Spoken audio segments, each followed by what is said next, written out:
Segundo o livro das Crônicas, a Irmandade que está em casa, a gente deve estar em casa como se estivesse na igreja, sem se preocupar com outra coisa, senão se distrai e a gente acaba não absorvendo nada, não tendo nenhum lucro.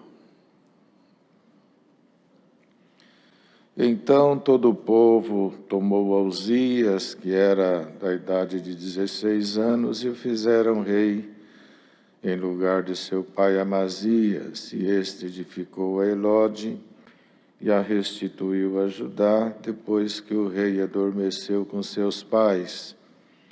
E era Uzias da idade de 16 anos, quando começou a reinar, e 55 anos reinou em Jerusalém, e era o nome de sua mãe, Jecolia de Jerusalém, e fez o que era reto aos olhos do Senhor, conforme a tudo o que fizera Amazias seu pai, porque deu-se a buscar a Deus nos dias de Zacarias, entendido nas visões de Deus, e nos dias em que buscou ao Senhor, Deus o fez prosperar, porque saiu e guerreou contra os filisteus e quebrou o muro de Gate, e o muro de Jabiné, e o muro de Asdod, edificou cidades em Asdod e entre os filisteus. E Deus o ajudou contra os filisteus e contra os arábios que habitavam em Gurbaal e contra os meunitas. E os amonitas deram presentes a Uzias, e o seu nome foi espalhado até a entrada do Egito, porque se fortificou altamente. Também Uzias edificou torres em Jerusalém, a porta da esquina e a porta do vale, e aos ângulos, e as fortificou. Também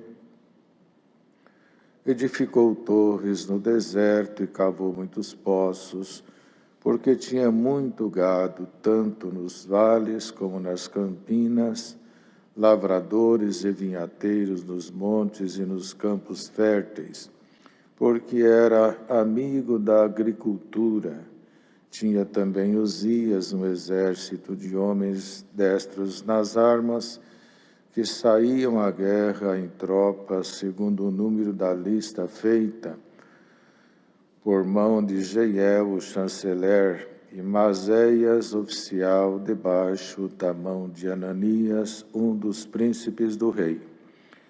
Todo o número dos chefes dos pais, varões valentes, que eram de 2.600, e debaixo das suas ordens havia um exército guerreiro de 307.500 homens que faziam a guerra com força belicosa para ajudar o rei contra os inimigos.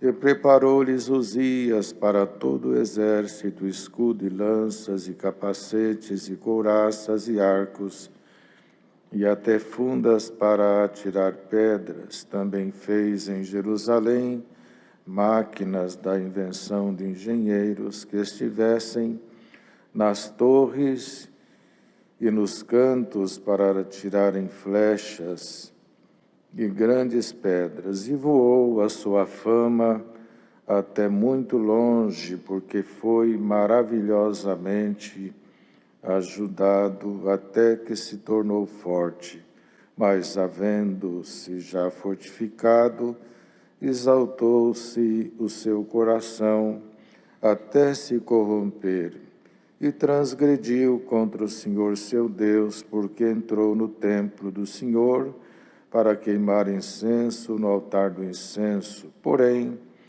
o sacerdote Azari entrou após ele, e com ele 80 sacerdotes do Senhor, varões valentes, e resistiram ao rei Uzias, e lhe disseram ao ti, Uzias, não compete queimar incenso perante o Senhor, mas os sacerdotes, filhos de Arão. que são consagrados para queimar incenso, sai do santuário, porque transgrediste, e não será isto para honra tua, da parte do Senhor Deus. Até aqui, irmãos. Amém. Irmãos, de pessoa para pessoa muda muito. E a própria pessoa, nós temos assim comportamentos diversos dentro das situações que a gente vive, que a gente passa. Jó, por exemplo, Jó, como a Irmandade sabe, Jó teve 3 fases. Teve a primeira fase, e até por conta da sua forma de ser, um homem estável, um homem sensato, um homem de um coração voluntário, caridoso, fiel, íntegro. Deus deu a ele tudo aquilo que no início do livro de Jó, a Irmandade sabe, né? Família, uma família boa, filhos bons, enfim. Deus cercou Jó de uma bênção muito grande. E não só essa bênção que coroava a sua vida, mas a bênção de ter um coração bom.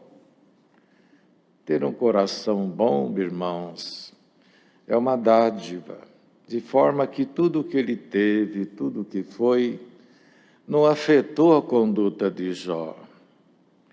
E normalmente nós somos influenciados pelos meios, pelos momentos. Nós acabamos sofrendo influências, às vezes positiva e às vezes negativa. Mas Jó não sofreu. Ele, com tudo que Deus lhe abençoou, ele continuou sendo aquele homem bom pai, honrado, considerado, estimado.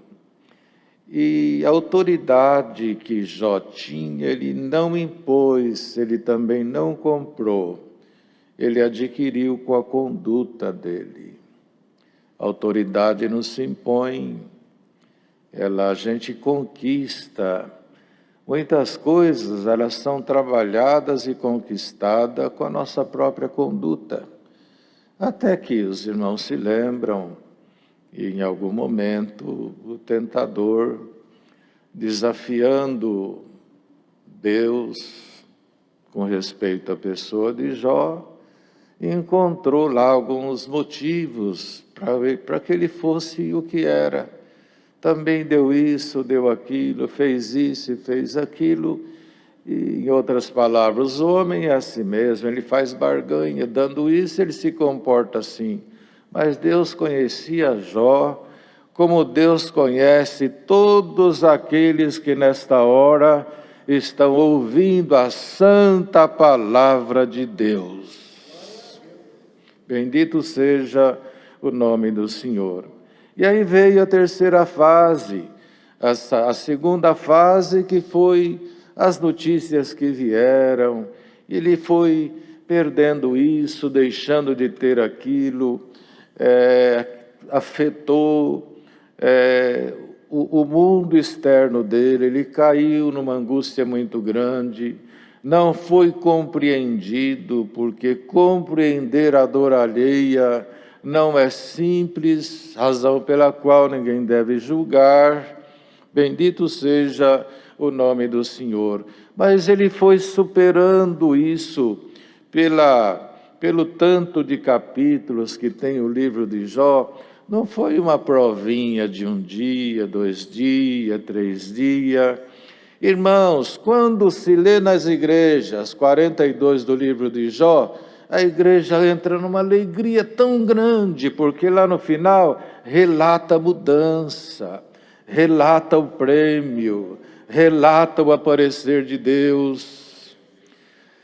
Mas para chegar nesse caminho, para chegar nessa conquista, Jó mergulhou nesse segundo estado do seu viver, nesse desafio que não fez ele abandonar de Deus. Tanto é que a própria mulher disse: se ainda retens essa sua forma de ser, amaldiçoa a Deus e morre. Amaldiçoa e morre. Mas em tudo isso Jó não pecou. Num lugar ele fala: recebemos o bem de Deus e não receberíamos o mal. Ou seja, veio o doce, nós bebemos. Veio o amargo, agora a gente rejeita Deus. Nu eu vim, nu eu volto. Ele quis dizer: eu ainda tenho demais, ainda temos muito, porque não trouxemos nada. Bendito seja o Senhor. E ainda depois ele fala: assim como falas uma louca, assim falas tu, porque falar contra Deus é loucura. Murmurar é loucura. E pode ser que em algum lugar tenha alguém descontente, revoltado, murmurando. E hoje vem esta palavra para te dizer: não murmure, mesmo que te seja amargo, mesmo que tu não compreendas integralmente a vontade de Deus, é sabedoria dizer: amém a sua vontade, Senhor. E amanhã se saberá a razão do hoje. Os dias vão declarando o passado. Os fatos vão dizendo o porquê de tudo que ocorreu ontem. O amanhã te fará entender o teu hoje. É uma corrente de muitos elos que, ligando uma com a outra, a gente vai formando uma história. E no final de cada momento nós vamos dando glória ao nome do Senhor. Então não adianta os questionamentos, irmãos, eles nos amarguram. Os questionamentos, os porquês que não se explica. Deus sabe o que faz. E não temos um outro caminho a não ser amém a sua vontade, Senhor. Amém. Mas Jó passou por isso e chegou lá no finzinho, como os irmãos sabem, veio o terceiro. Melhor que o primeiro, melhor que o segundo. E na vida é bem assim, quando a gente pensa que tudo acaba, o melhor aparece. Quando a gente imagina que o vinho que acaba no meio da festa é frustração, que o melhor acabou, o melhor está a caminho, porque tudo que Deus faz é perfeito. Bendito seja o Senhor. Então este rei Uzias aqui, ele teve, como Deus lhe deu, prosperidade, lhe deu inteligência. Se nota que era um homem que fez um bom governo, um bom reinado, era um homem do povo, não era um homem fechado numa redoma que não ouvia ninguém. Se nota que era um homem do povo, um homem simples, um homem humilde.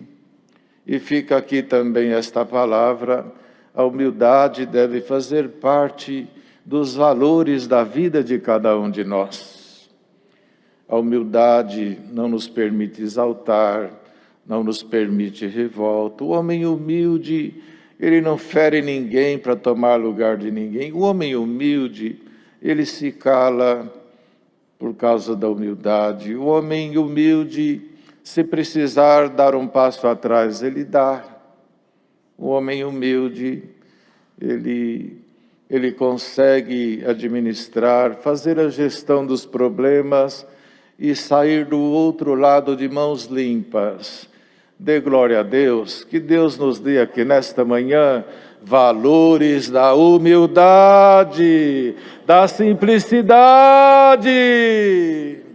E Deus te dará, não é que vai ser um rei, mas Deus te dará a graça de fazer alguma gestão e alguma dificuldade da sua vida com inteligência e com sabedoria.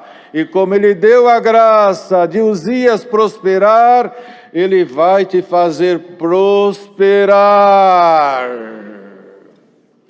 Haverá prosperidade no seu propósito, neste seu santo objetivo, pois a conduta de Uzias abria caminho para a bênção de Deus. Não pensava só nele, não pensava na pessoa dele, pensava no bem do povo, no progresso do povo, no bem-estar do povo. E foi indo, porque quando a gente acerta, a gente cresce. Quando a gente faz o que é correto, Deus faz a gente evoluir. E os irmãos nós acabamos de ler aqui nesse primeiro estágio que os detalhes do seu jeito de governar, quanto bem fez, a fama, a glória, o efeito, o resultado de toda essa conduta lhe deu alguma fama. Não é fama, é uma fama sadia. O seu jeito de ser era propagado, era conhecido no mundo de então. Falavam da prosperidade. É como hoje, aquela casa sadia, o vizinho conta, um fala para o outro, que família, que casal, que jovem, que moça, que senhora, que patrão, que empregado, que criança. Não tem jeito de não dizer, mas essa fama dele, como Deus nos deu no começo, nós somos influenciáveis.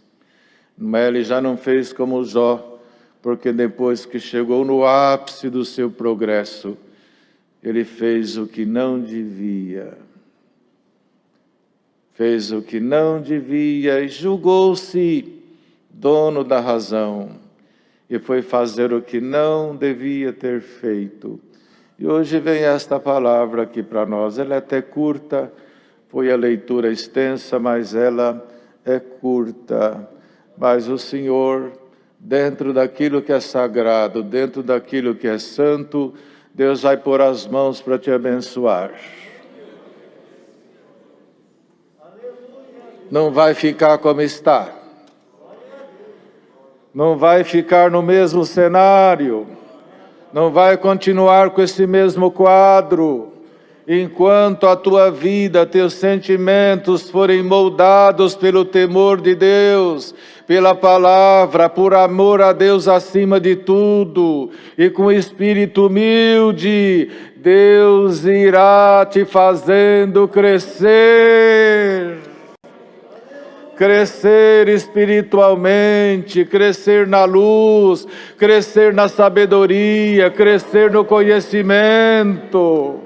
Glória ao nome do Senhor. Mas esteja atento, irmão, esteja atenta, irmã, porque a fama pode embriagar um, embriagar outro, e o crescimento depois pode virar em nada.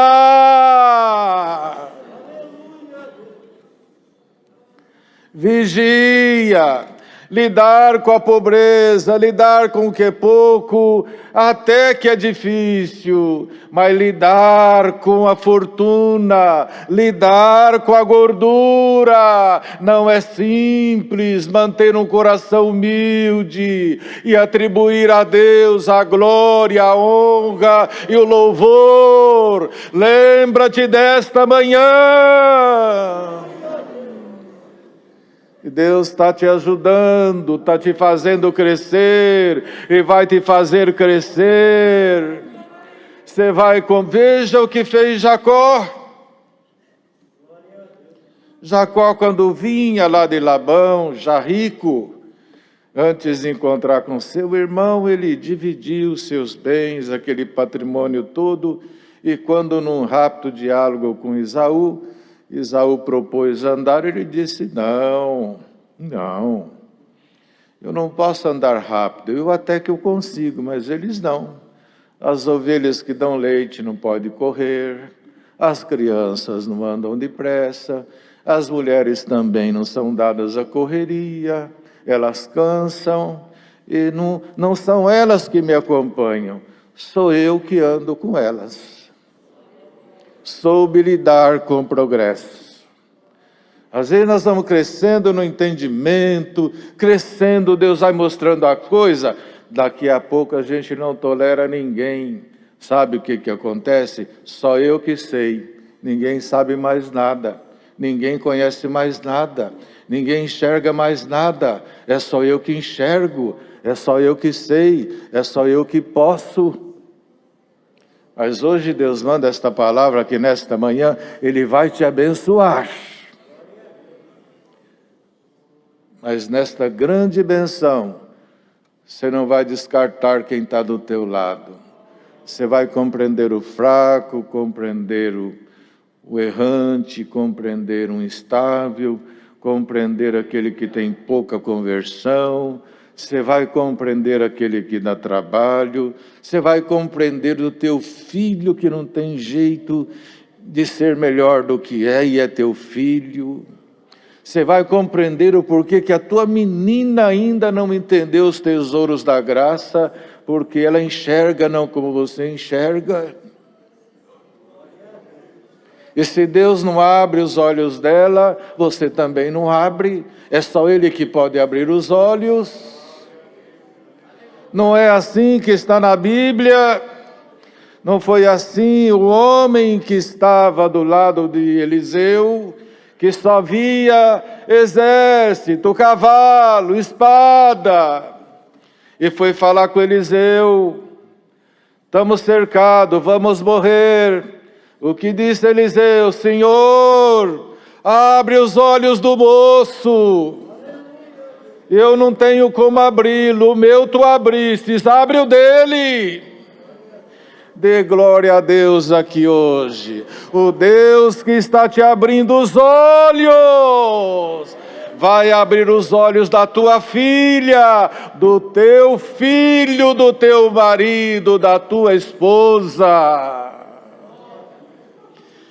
Aí a irmã e o irmão vai lidar com a riqueza do conhecimento, compreendendo aquele que tem pouco conhecimento, que tem pouca visão, pouca conversão, pouca compreensão. É Deus que converte. É marido e mulher dentro de casa, um tem um jeito de ver a graça, o outro tem outro jeito. Um enxerga tudo mais nítido, o outro enxerga mais embaçado. Na igreja é assim, senta dentro da igreja, quem tem 50 anos de batismo, 60, 70, e na mesma igreja, ouvindo a mesma palavra, tem quem batizou ontem, batizou hoje, está o testemunhado, está aquele que tudo contribui com ele, a família já é de linhagem cristã, e tem aquele que mora embolado no mesmo quintal, bate bumbo de um lado, bumbo do outro, perturbação daqui, perturbação dali, os dois assentam junto, Deus entende um, Deus entende outro, Deus abraça um, Deus abraça o outro, Deus cuida de um, Deus cuida do outro. Vai prosperar, mas não te embriagas com a fama. Aleluia! Deus vai te dar prosperidade, mas não te embebedas com bem-estar. Está escutando, irmã? Está escutando, irmão? Jovem, que embora havendo reunião de jovens nesta manhã, tu estás ouvindo a palavra. Deus vai te abrir a mente, vai te dar inteligência, vai te dar sabedoria. Você não vai notar que entre estas tuas mãos humanas vai aparecer mão que não é de carne, uma mão divina para te abençoar. Mas a hora que a glória, a fama e o fruto aparecer, Não te embriagues com a soberba, nem com orgulho. Não pise ninguém, não despreze ninguém. E Deus irá te abençoando, Deus irá te abrindo o caminho. Você não ora, me abre a mente, me dá isso, me dá aquilo. Deus tem para dar. Mas enquanto a gente for fiel, Ele vai nos ajudando. A hora que a gente se sente ser o que a gente nunca foi e que nunca seremos, lá vem Ele. Lá vem Ele, o vigia dos vigias, aquele que acompanha tudo e todos. Enquanto você depende de mim, estou contigo. Te sentes grande, agora eu estou aqui para te dizer, para por aqui, te ajeita, te humilha. E é esta palavra que Deus manda para nós aqui nesta manhã. Ela está alcançando aqui, vai alcançar quem se deixou em casa, vai alcançar longe, perto daqui. Ele vai te ajudar, vai te abençoar. Mas olha, lembra dos meninos, como Jacó lembrou, que a figura do tenro, do frágil, do sensível, que não consegue andar debaixo de um sol tão quente a passos largos. A igreja é assim, por isso que não é tudo igual. Não é. Filhos gêmeos não são iguais. Um é virtuoso, o outro é mais calado. Um é muito arrojado, o outro é mais tranquilo. Um fala a língua facilmente, o outro nem glória dá. Cada um é cada um. Mas todos vão chegar lá, o pai ama um e ama o outro, abraça um e abraça o outro. Tem lugar para todos. Mas Deus quer aqui hoje, com esta palavra, abrir caminho para nos fazer prosperar. Deus seja louvado.